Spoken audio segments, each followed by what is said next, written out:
Saudara, Majelis Kehormatan Mahkamah Konstitusi atau MKMK kembali menggelar sidang lanjutan dengan agenda mendengarkan keterangan para pelapor. Para pelapor yang diperiksa dalam persidangan hari ini antara lain Pergerakan Advokat Nusantara atau Perkat Nusantara dan Tim Pembela Demokrasi Indonesia atau TPDI, Komite Independen Pemantau Pemilu, dan Advokat Tumpak Nainggolan.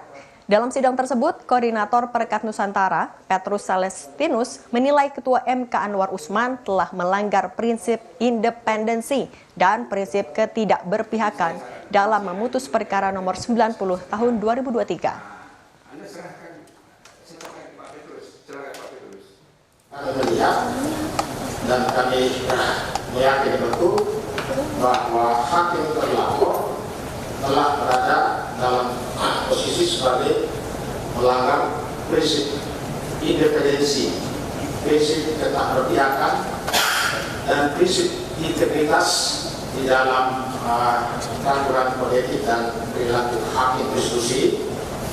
Dan untuk itu dari Perkat Nusantara dan Tim Pembela Demokrasi Indonesia meminta kepada Majelis Kehormatan Mahkamah Konstitusi agar dalam persidangannya memutuskan dengan memberi sanksi berat berupa pemberhentian dengan tidak hormat.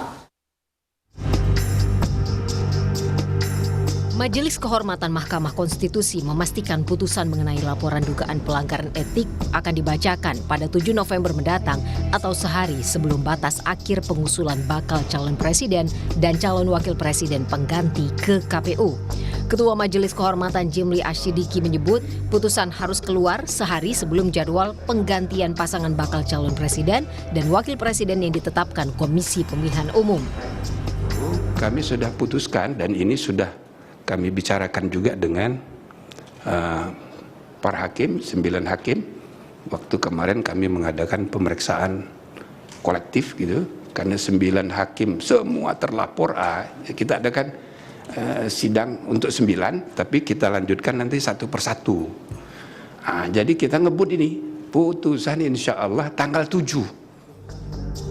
Salah satu pelapor yang tergabung dalam aliansi bernama Constitutional and Administrative Law Society menilai putusan MK atas gugatan syarat Capres-Cawapres yang dipimpin Anwar penuh konflik kepentingan. Menurut pemohon, putusan yang ditetapkan Anwar serta proses musyawarah hakim atas putusan gugatan telah mencederai nilai hukum dan demokrasi. Hakim terlapor terlibat konflik kepentingan yang sebagaimana kita ketahui dikaitkan dengan putusan nomor 90 tahun 2023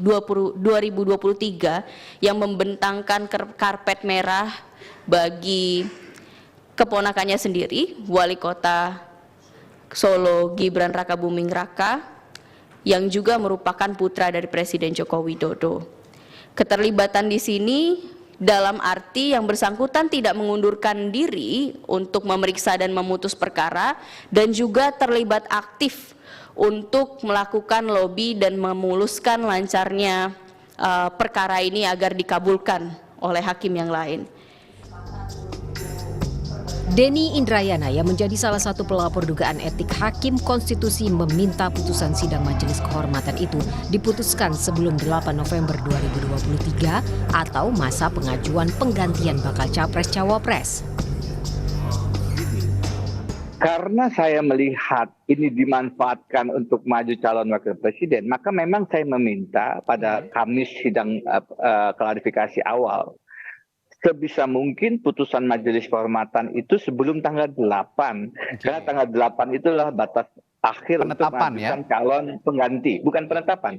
Mengajukan calon pengganti. Baik. Penetapannya tanggal 12 atau 13 kalau saya tidak salah. Tapi calon penggantinya, kalau ada penggantian itu paling lambat tanggal 8. Saya menyatakan itu dan dengan pertimbangan MKMK, Prof. Jimli dan 2 majelis yang lain menyetujui. Salah satunya kenapa? Karena kita ingin memberikan kepastian kepada pilpres kita juga, memberikan legitimasi juga. Nah, Dugaan pelanggaran kode etik Hakim Konstitusi ini mengemuka setelah Mahkamah Konstitusi yang diketuai oleh Anwar Usman yang merupakan ipar dari Presiden Joko Widodo mengabulkan gugatan mengenai syarat usia calon presiden dan wakil presiden pada 16 Oktober lalu. Tim Liputan Kompas TV.